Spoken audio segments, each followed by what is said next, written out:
大家好，我是静。今天我们来做干果果仁蛋糕。这款蛋糕果仁果料很丰富，口感扎实，是节日必备的甜点。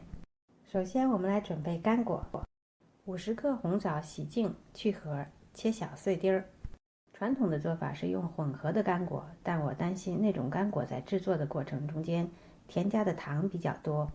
这种红枣好吃又健康。葡萄干我选用的是这种有机的黑色葡萄干，不需要清洗。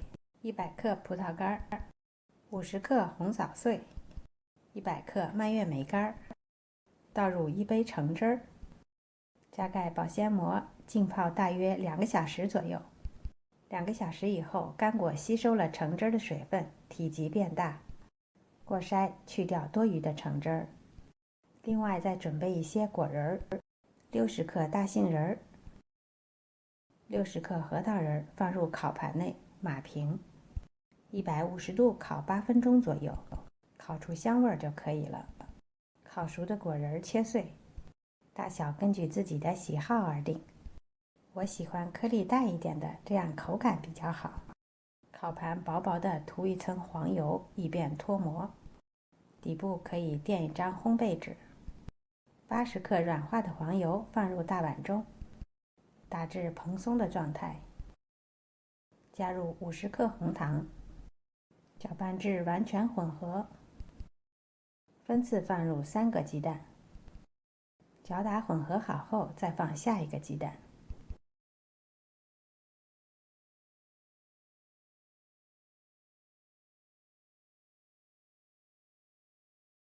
加入1/2小勺的香草精，和鸡蛋液一起拌匀。200克面粉中加入1小勺泡打粉，1/4小勺盐，3/4小勺肉桂粉，1/4小勺豆蔻粉，1/4小勺姜粉。先舀出2大勺面粉，放入泡好的干果中，充分的搅拌，让干果都裹上一层面粉。剩余的面粉筛入到蛋糊中，用刮刀搅拌混合所有的材料，再加入3到4勺泡果仁的橙汁水。搅拌好后加入干果，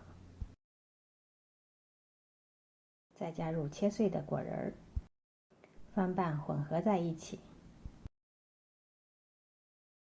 倒入烤盘内，把表面抹平。蛋糕的表面也可以码上一些干果和果仁做装饰。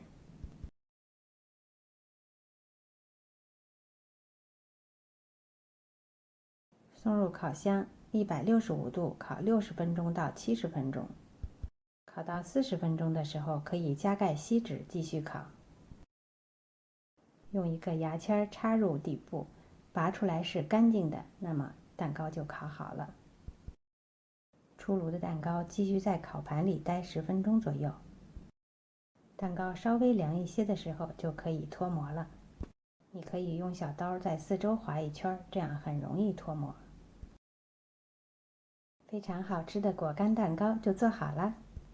这款蛋糕我用糖很少，基本保持果干的原有的甜度，也没有酒精的加入，大人孩子都可以安心的吃，不用再纠结重油重糖了。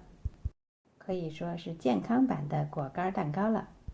今天的视频就到这里了，谢谢您的收看。如果喜欢我的视频，就请订阅吧。我们下次再见。